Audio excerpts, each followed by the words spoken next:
Hi friends, welcome to my channel. Bhargavi LLB ಧಾರಾವಾಹಿಯ ಇಂದಿನ ಸಂಚಿಕೆ ಸಖತ್ ಟ್ವಿಸ್ಟ್ಗಳಿಂದ ತುಂಬಿರಲಿದೆ. ಮೊದಲಿಗೆ ಆಸ್ಪತ್ರೆಯಲ್ಲಿ ಅರ್ಜುನ್ ನೋವಿನಿಂದ ನರಳುತ್ತಾ ICUನಲ್ಲಿ ಚಿಕಿತ್ಸೆ ಪಡೆಯುತ್ತಿರುತ್ತಾನೆ. ಅವನ ತಾಯಿ, ತಂದೆ ಹಾಗೂ ಚಿಕ್ಕಪ್ಪ ಜಗನ್ ಎಲ್ಲರೂ ತುಂಬಾ ಗಾಬರಿಯಾಗಿ ಪಕ್ಕದಲ್ಲೇ ಇರುತ್ತಾರೆ. ಕೊನೆಗೆ ಅರ್ಜುನ್ ಕಣ್ಣು ಬಿಟ್ಟು ಎಚ್ಚರವಾದಾಗ ಡಾಕ್ಟರ್ ಥ್ಯಾಂಕ್ ಗಾಡ್, ನಿಮಗೇನೂ ಆಗಿಲ್ಲ, ನೀವು ಬದುಕುಳಿದ್ರಿ ಎಂದು ನಟಿಸಲು ಬಿಡುತ್ತಾರೆ. ಅರ್ಜುನ್ ತನಗೆ ಏನಾಯಿತು ಎಂದು ಕೇಳಿದಾಗ ಅವನ ದೇಹದಲ್ಲಿ ಸ್ಲೋ ಪಾಯ್ಸನ್, ನಿಧಾನವಾಗಿ ಕೆಲಸ ಮಾಡುವ ವಿಷ ಇತ್ತು ಎಂದು ಡಾಕ್ಟರ್ ಶಾಕಿಂಗ್ ವಿಷಯ ತಿಳಿಸ್ತಾರೆ. ಮತ್ತೊಂದೆಡೆ ಬೃಂದಾ ತನ್ನ ಚಿಕ್ಕಮ್ಮನ ಜೊತೆ ಸೇರಿ ಕೋರ್ಟ್ ಕೇಸ್ನಲ್ಲಿ ಮಾವ ಗೆಲ್ಲುವುದು ಗ್ಯಾರಂಟಿ, ಇಡೀ ಆಸ್ತಿ ತನಗೆ ಸಿಗುತ್ತದೆ ಎಂದು ಹಗಲು ಕನಸು ಕಾಣುತ್ತಿರುತ್ತಾಳೆ. ಭಾರ್ಗವಿ ಎಲ್ಲೋ ಒಂದು ಮೂಲೆಯಲ್ಲಿ ಅಳುತ್ತಾ ಕೂತಿರುತ್ತಾಳೆ ಅಂದುಕೊಂಡು ಅವಳನ್ನು ನೋಡಲು ರೂಮಿಗೆ ಹೋದಾಗ ಅಲ್ಲಿ ಭಾರ್ಗವಿ ಇರುವುದಿಲ್ಲ. ಜೊತೆಯಾಗಿ ಗೋಡೆಯ ಮೇಲಿದ್ದ ಅವಳ ಲಾಯರ್ ಕೋಟ್ ಕೂಡ ಕಾಣೆಯಾಗಿರುತ್ತದೆ. ಭಾರ್ಗವಿ ಕೋರ್ಟ್ಗೆ ಹೊರಟಿದ್ದಾಳೆ ಎಂದು ತಿಳಿದು ಬೃಂದಂಗೆ ತೀವ್ರ ಆಘಾತವಾಗುತ್ತದೆ. ಇತ್ತ ಕೋರ್ಟ್ನಲ್ಲಿ JP ಪಾಟೀಲ್ ಪರ ವಾದ ಮಾಡಲು ಯಾರೂ ಇಲ್ಲದ ಕಾರಣ ಎದುರು ವಕೀಲರು ಕೇಸ್ ಮುಗಿಸಲು ಹೇಳ್ತಾರೆ. ಜಡ್ಜ್ ಕೂಡ ಕೇಸ್ ಕ್ಲೋಸ್ ಮಾಡಲು ಮುಂದಾಗ್ತಾರೆ. ಸರಿಯಾಗಿ ಅದೇ ಸಮಯಕ್ಕೆ 1 ನಿಮಿಷ ಎಂದು ಭಾರ್ಗವಿ ಧಗಧಗಿಸುವ ಜ್ವಾಲೆಯಂತೆ ಕೋರ್ಟ್ ರೂಮಿಗೆ ಮಾಸ್ ಎಂಟ್ರಿ ಕೊಡುತ್ತಾಳೆ. ಭಾರ್ಗವಿ ಬಂದುದನ್ನು ನೋಡಿ JP ಪಾಟೀಲ್ ಹಾಗೂ ಎದುರಾಳಿ ವಕೀಲರಿಗೆ ತಲೆ ತಿರುಗಿದಂತಾಗುತ್ತದೆ.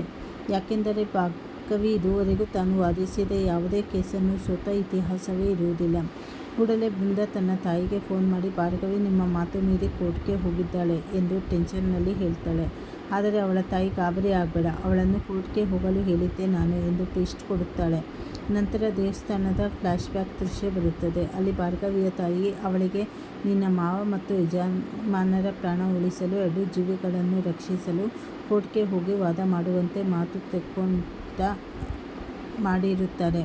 ಭಾರ್ಗವಿ ಕೂಡ ಇದು ನನ್ನ ಜವಾಬ್ದಾರಿ ಎಂದು ಪ್ರಾಣ ಪಣಕ್ಕಿಟ್ಟು ವಾದಿಸಲು ಒಪ್ಪಿರುತ್ತಾಳೆ. ಇತ್ತ ಆಸ್ಪತ್ರೆಯಲ್ಲಿ ಅರ್ಜುನ್ ತನ್ನ ತಂದೆಯನ್ನು ಉಳಿಸಲು ಕೋರ್ಟ್ಗೆ ಹೋಗಲೇಬೇಕು ಎಂದು ಹಠ ಮಾಡುತ್ತಾ ಟ್ರಿಪ್ ಕಿತ್ತೆಸೆಯಲು ನೋಡುತ್ತಾನೆ. ಆಗ ಜಗನ್ ಅಲ್ಲಿಗೆ ಈಗಾಗಲೇ ಭಾರ್ಗವಿ ವಾದ ಮಾಡಲು ಹೋಗಿದ್ದಾಳೆ ಎಂದು ಹೇಳಿದಾಗ ಅರ್ಜುನ್ ನಿರಾಳವಾಗಿ ತುಂಬಾ ಖುಷಿ ಪಡ್ತಾನೆ. ಕೋರ್ಟ್ನಲ್ಲಿ ಜಡ್ಜ್ ಭಾರ್ಗವಿಗೆ ಇಷ್ಟು ದಿನ ಎಲ್ಲಿ ಹೋಗಿದ್ದೀರಿ ಎಂದು ಕೇಳಿದಾಗ ನನ್ನ ಫ್ಯಾಮಿಲಿ ಜೊತೆ ಸಮಯ ಕಳೆಯಲು ಬ್ರೇಕ್ ತೆಗೆದುಕೊಂಡಿದ್ದೆ. ಈಗ JP ಪಾಟೀಲ್ ಪರ ಅವರ ಸೊಸೆಯಾಗಿ ನಾನೇ ವಾದ ಮಾಡ್ತೇನೆ ಎಂದು ಹೆಮ್ಮೆಯಿಂದ ಕೆಲವು ಮುಖ್ಯ ಡಾಕ್ಯುಮೆಂಟ್ಗಳನ್ನು ಸಬ್ಮಿಟ್ ಮಾಡ್ತಾಳೆ. ಕೊನೆಯಲ್ಲಿ ವಾದ ಮಂಡಿಸುತ್ತಾ ಭಾರ್ಗವಿ ಜಡ್ಜ್ ಮುಂದೆ ಒಂದು ಮಹಾಸ್ಫೋಟಕ ಸತ್ಯವನ್ನು ಬಯಲು ಮಾಡುತ್ತಾಳೆ. ನಿಜವಾದ ಗಂಗಾ ಇವರಲ್ಲ, ಅವಳೇ ಬೇರೆ. JP ಪಾಟೀಲ್ ಅವರ ಮೊದಲನೇ ಹೆಂಡತಿ ಗಾಯತ್ರಿ ದೇವಿಯೇ ನಿಜವಾದ ಗಂಗಾ ಎಂದು ಇಡೀ ಕೋರ್ಟ್ಗೆ ಬಿಗ್ ಶಾಕ್ ನೀಡುತ್ತಾಳೆ. ಇಲ್ಲಿಗೆ ಈ ರೋಚಕ ಸಂಚಿಕೆ ಮುಕ್ತಾಯವಾಗುತ್ತದೆ.